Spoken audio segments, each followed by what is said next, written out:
Should I lift my home or should I just stabilize my home?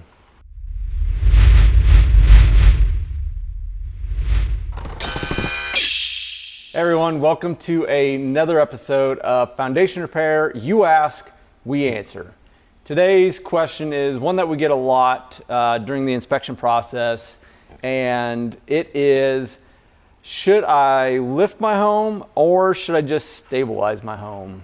Thanks. And it really just comes down to personal preference. If you live in your home every day and it doesn't seem that bad, then I see no reason to incur the extra expenses that come along with lifting.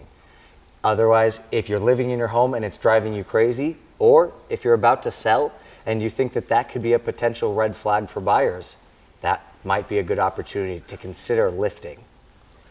Yeah, and to kind of get on Garrett's point about the additional costs, let's say you went ahead and remodeled your house and we lift the house and we do some additional cracking. You have to paint some of the cracks that occur in the drywall. Let's say we lift the house by, let's say, your kitchen, then we have to adjust cabinets, doors. Yeah.